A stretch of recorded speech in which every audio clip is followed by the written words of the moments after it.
This is Frankie Lynch, astrological consultant. FrankieLynch.com. Please like and subscribe.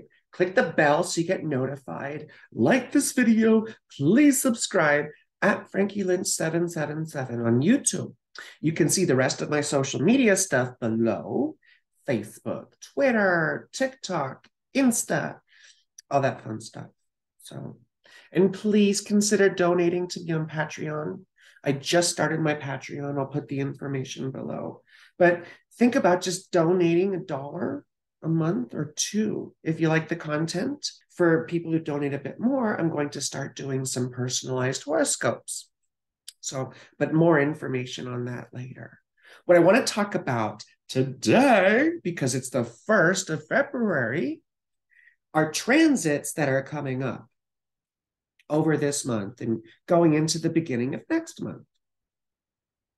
I will share my screen and we'll talk about a few of these really quick before we get into a horoscope for each of the rising signs. Here we are today, the 1st of February. Let's take a look at some of these transits. And there's an interesting little sort of narrative that I discerned through some of these. So first off, this is today. And in just a few days, on the 5th, you see we're going to get this full moon going on. Now, the full moon will be in Leo, and full moons typically bring closure or little endings, right? Pertaining to whatever house placement the moon was in. So it's not like an eclipse or something like that, but it's sort of interesting because it begins this little narrative that I'm about to go into. Now, what's quite interesting is we look here to Mercury. And Mercury, after this full moon closure stuff that happens, will be perfecting a conjunction to Pluto. What's interesting about this to me is it's sort of like Mercury, the messenger of the gods, is going in to the depths, right, of Hades or hell or whatever we want to say, to bring something, right, to bring a message or something up from the depths or the darkness of the underworld. Psychologically, this could have to do with our own issues, our own trauma, perhaps, hidden things that we haven't dealt with yet, stuff that has to sort of come to the surface. Eventually, throughout this narrative, Mercury will enter Aquarius and then deliver this message here to Saturn, just before Saturn finally enters Pisces, bringing a fitting close to this whole little cycle that's been going on, especially Saturn for the past, almost 3 years, or about 3 years, right? So Mercury then will enter Aquarius the very next day on the 11th. To me, Mercury in Aquarius is very cerebral. It's analytical. It's analyzing this deep, dark message to see what it can discern from it. Because Mercury is discernment. Let's move ahead, and we can see here that Venus is perfecting a conjunction with Neptune on the 15th. The very next day, on the 16th, the Sun will perfect a conjunction to Saturn. This is quite interesting to me because the story that seems to be indicated is that Venus conjunct Neptune is offering some sort of hope or a vision of the future, of what could be accomplished by the end of Saturn's sojourn through Pisces. Rather than sojourn, I should say trudging, right?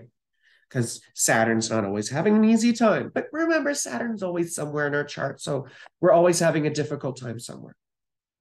And if you're a night baby like me, Saturn will seem especially pernicious. We could see that Venus conjunct Neptune offers us a vision of hope right before Saturn takes this plunge into a new cycle.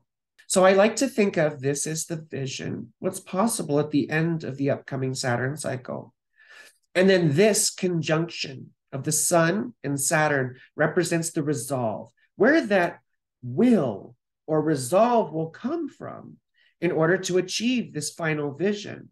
Look to the house placement here of Saturn and the Sun for the source of your resolve.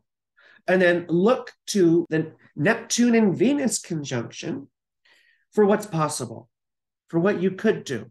Now let's keep moving ahead. We said the 16th, we see the perfection of that particular conjunction. And then on the 19th, the sun will enter Pisces, lighting the way for the Lord of Darkness, Saturn. Right. And then look at this.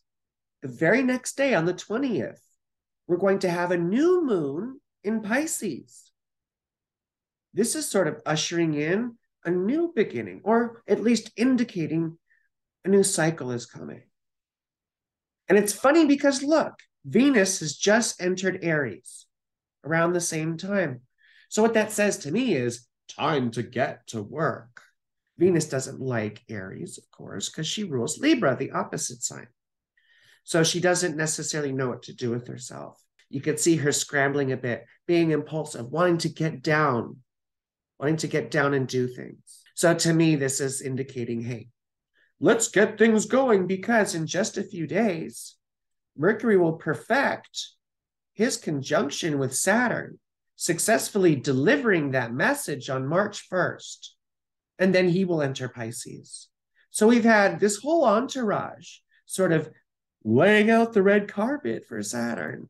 And then Saturn will finally go into Pisces on March 7th. We could sort of see this little narrative happening, can't we?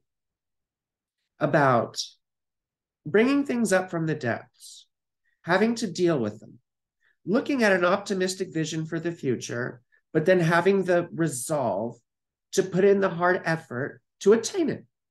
So let's talk about all this in terms of each of the rising signs then. So let's start off here with Aries rising. So the moon will be in your 5th house. So perhaps we're seeing a bit of a closure with regards to your children or a romantic situation. Then we're going to get Mercury conjunct Pluto in your 10th house. This could bring some will or power into your life direction or bring you some visibility. And then Mercury will enter your 11th house.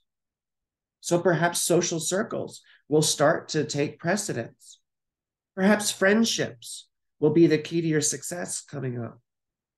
Then that Neptune-Venus conjunction will also take place in your 11th house.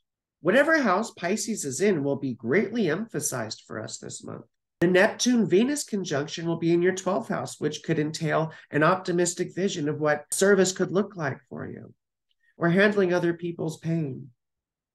And the resolve could very well come from your alliances and your friendships in order to deal with these sorts of things, getting strength from your friends, or like the Beatles said, I get high with a little help from my friends. So anyway, let's take a look at Taurus, shall we? So here's Taurus rising. The full moon will be in Leo in your 4th house. So for Taurus risings, you could be seeing some closure in your living situation. And then Mercury will conjoin Pluto in your 9th house. So perhaps you're seeing some new things coming up in terms of your worldview, what you believe. Perhaps you had your understanding shattered in some way, and you started to realize new information. And then the conjunction between Neptune and Venus will be in your 11th house. So giving you a vision or optimism of what your social situation could look like, or friendships moving forward. So that could be the light at the end of the tunnel. And the resolve will come from your own sense of life direction, your own need for that sort of thing, your need for connection. So that's where the resolve will be from. And then Saturn going through your 11th house could be a bit isolating. So hopefully you maintain that vision of what harmony and social connection could look like to you. Let's move forward now to Gemini rising. So Leo is your 3rd house. So that full moon in Leo could be bringing a bit of closure with regards to writing your speaking projects, education, or maybe an issue with a sibling.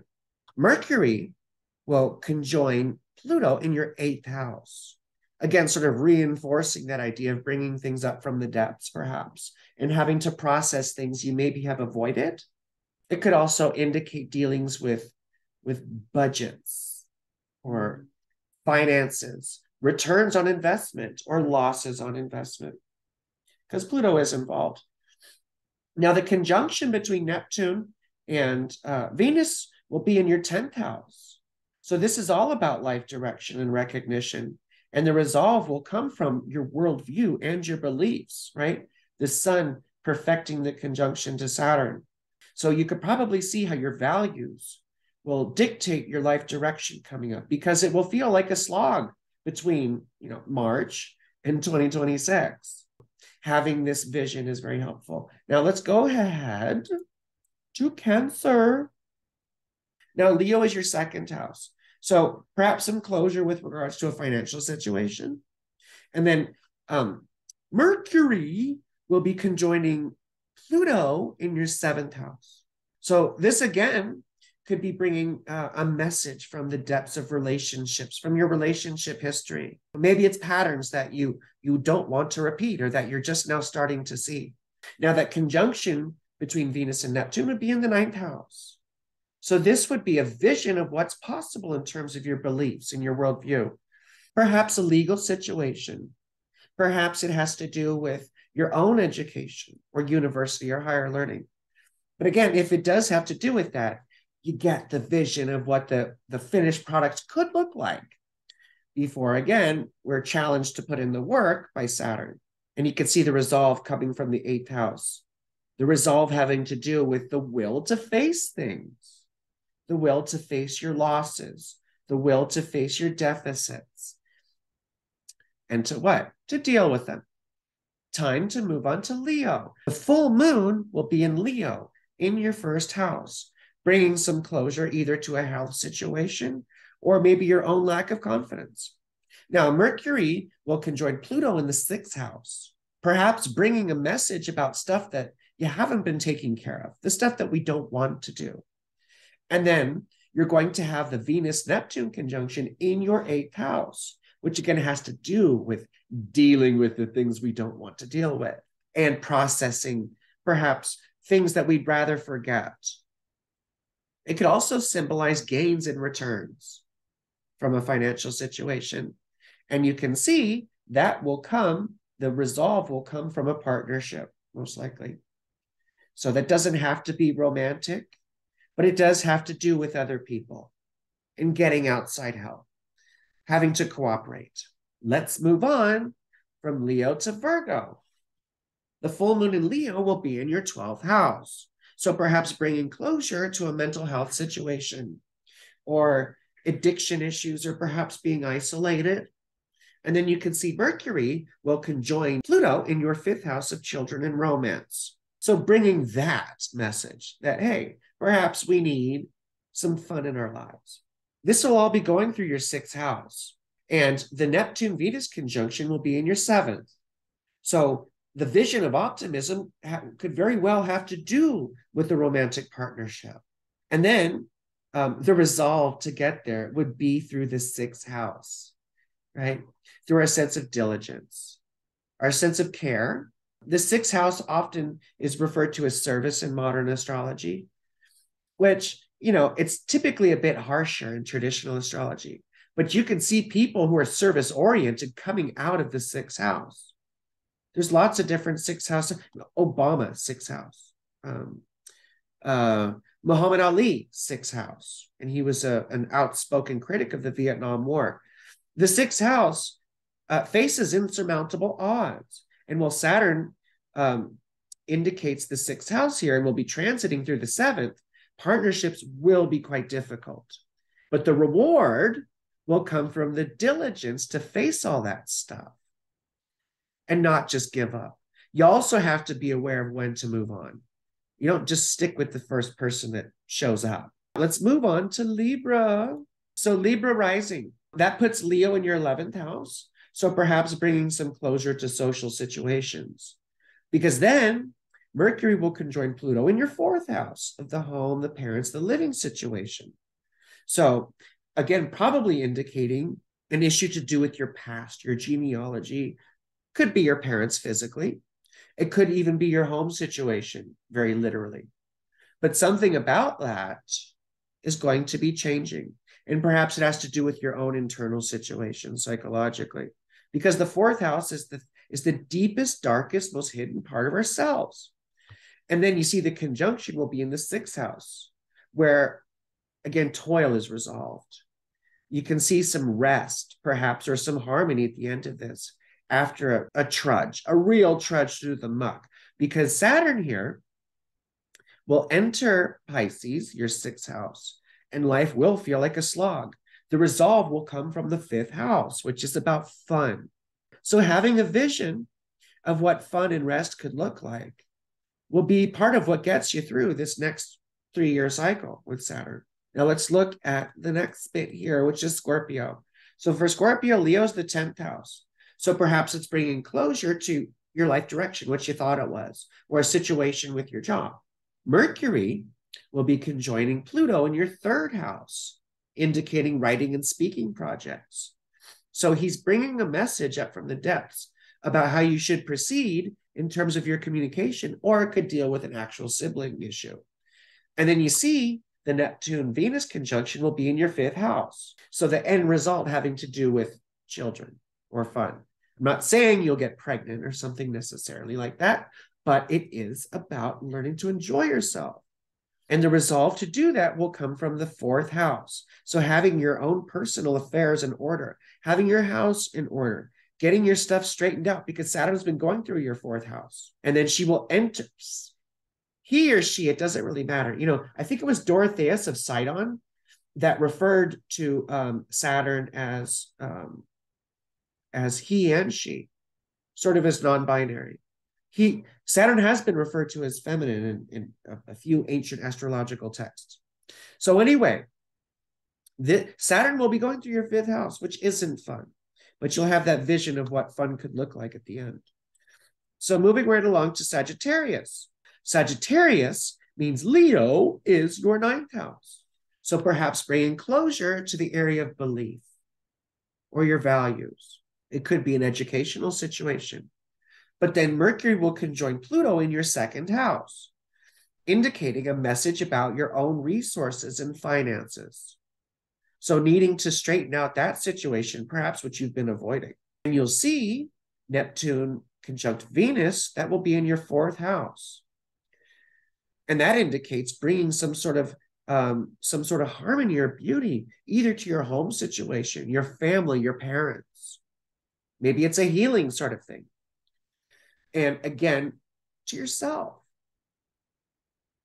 And you'll see the resolve come out of that from the 3rd house. You know, it could be help from siblings. But more importantly, I think it would be about putting into action some of the difficulties you've learned to surmount over the past 3 years with regards to your own communication.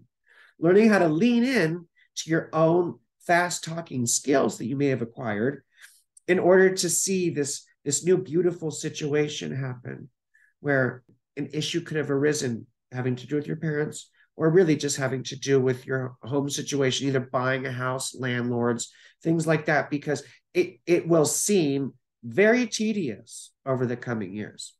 So needing to maintain that vision will be very important for Sagittarius rising. For Capricorn rising, we have the 8th house for the Leo full moon.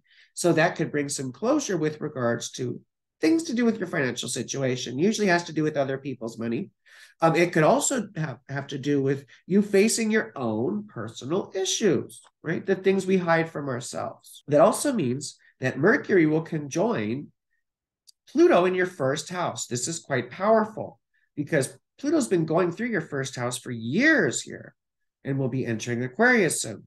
This sort of shows a pressure release going on. There's a message being brought back up from the depths from Pluto regarding your own changes that have happened in your own personality and how you experience yourself. The vision or the possibility indicated by the Pisces Venus conjunct Neptune deal here is that this Venus-Neptune conjunction will happen in your 3rd house, which could indicate the vision having to pertain to your own writing and speaking projects, perhaps.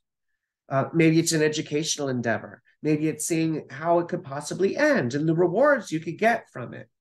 Maybe it's seeing the rewards you could get from completing writing and speaking projects. Of course, maybe it has to do with the sibling, but the resolve will come out of this personal resource thing here, because Saturn's been going through your second house. So perhaps you've had to learn to be more frugal or aware of your resources. And that will lead to the power or the strength to be able to wade through this whole sense of aridity. Perhaps it feels like writing or speaking or inspiration is just dry, right? But then you keep this vision here of what is possible with regards to inspiration. From Capricorn, we move to Aquarius rising. That's me. Leo is our 7th house. So bringing some closure perhaps to a relationship situation. You can also see new beginnings with relationship, things like that. And Mercury will conjoin Pluto in your 12th house. Now, this is bringing a message from the depths of the depths, right? The stuff that we don't want to deal with, right? The 12th house stuff. Oftentimes, we think of it as mental illness, addiction. There's a message that Mercury's getting from Pluto here about healing, perhaps, that has to happen with regards to mental health issues or even physical health issues, and perhaps with the sense of being isolated from other people in general. And then this conjunction will take place in your 2nd house, in our 2nd house, which should give an optimistic vision for the future about money or our personal finances or resources. And of course, Saturn will be going through that house. So we will be learning to be more frugal, perhaps, and maintaining that vision of what success could look like will be quite important. Our resolve will be coming from the 1st house. It will be coming from this new acquired sense of solid self that happened throughout Saturn's tour of Aquarius. So let's maintain that resolve. Now, finally, we'll get to Pisces here. Pisces rising. So what does that mean? Well, Leo is in the 6th house. So perhaps we're bringing some closure to a physical health situation, or perhaps in terms of a feeling of being stuck or trapped by a particular situation. Enemies could have come out of the woodwork and you could see them sort of disappear. And then we have this conjunction happening in your 1st house.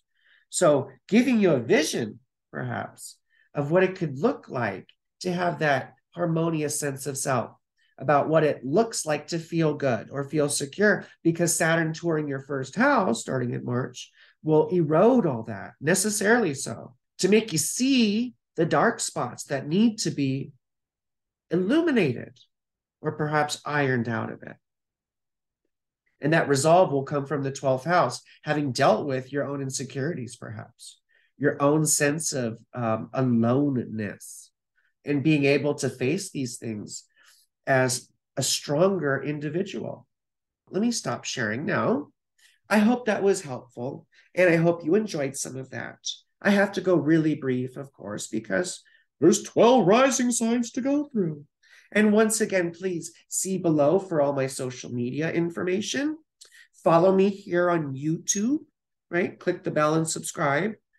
Please go to frankielynch.com. That's my website. I do wonderful readings. My clients rave about me. Please book a reading. And remember that I do adult content on fansly.com. That's fansly.com/Frankie_loves_fun. And it is fun for me. So anyway, I love you all so much. Thank you for supporting me. I'm still just a little person, just trying to fulfill a dream here. So thank you all. You are beautiful, and I love you. Have a wonderful whatever you're having.